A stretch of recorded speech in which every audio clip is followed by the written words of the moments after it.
अस्सलाम वालेकुम वीवर्स।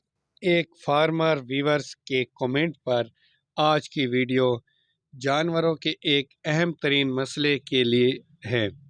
इस मसले की वजह से हज़ारों लाखों जानवर कमज़ोर हो जाते हैं और खाना पीना छोड़ देते हैं और बीमारी के बाद आखिरकार फौत हो जाते हैं। उसकी फरमाइश पर यह वीडियो बना रहा हूँ। इस इंजेक्शन का नाम है आइवोटेक। इसका फार्मूला है एवरमेक्टिन। पाकिस्तान में मुख्तलिफ़ कंपनियाँ मुख्तलिफ़ ब्रांड नेम से एवरमेक्टिन बना रही हैं। इसका फार्मूला 1 ml में 1% होता है। ये जानवरों के हर किस्म के किरमों के इलाज के लिए इस्तेमाल होता है। उन तमाम कीड़ों का ख़ात्मा करने के लिए जो कि जानवरों को कमज़ोर करते हैं। ये जिल्द में लगाई जाती है, राउंड वर्म वगैरह के लिए, और खाल के साथ साथ जिगर के कीड़े भी ख़त्म करने के लिए इसका इस्तेमाल किया जाए। इसका मोड ऑफ एक्शन ये होता है कि ये सबसे पहले जरासीमों पर हमला करके उन्हें मफलूज कर देता है, जिससे उनका एक्शन कम हो जाता है।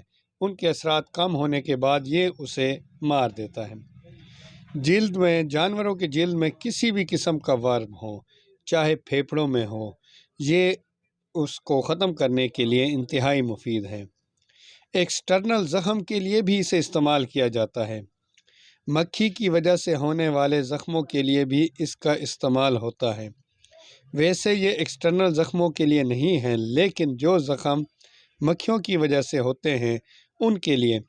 और इसका एक इंतहाई शानदार इस्तेमाल आपने मंडियों में अक्सर देखे होंगे। बहुत सारे जानवरों की खाल इंतहाई चमकदार खूबसूरत होती है। उसके लिए एक देसी इलाज तेल भी होता है, लेकिन आजकल एवरमेक्टिन का इस्तेमाल उनकी जिल्द को चमकदार बनाने के लिए भी इस्तेमाल किया जाता है। इसकी खुराक ये है कि 1 ml फ़ी 50 किलोग्राम के लिए है। जानवरों में, भेड़ बकरियों में round worms, lungs worm, cattle grubs, screw worms, fly larva, sucking lice, मैंगल माइट्स, इन सब के लिए इसका इस्तेमाल इंतहाई ही मुफीद होता है। जहाँ इसके बहुत सारे फ़वाइद हैं, वहाँ कुछ नुकसानात भी हैं। इस इंजेक्शन को लगाते वक्त एक ख्याल रखें कि ये हमेशा सबकुटेनियस लगाई जाती है, सिर्फ सबकुटेनियस, मतलब जिल्द के नीचे। अच्छा, इस और लगाते हुए ये एहतियात करें कि सुई गोश्त ना हड्डी वाली जगह में ना लगे। इसकी खुराक उसके वज़न के हिसाब से इसकी खुराक होती है। छोटे जानवरों में 0.5 ml पर 25 किलोग्राम वेट के हिसाब से सबकुटेनियस इंजेक्शन लगाया जाता है।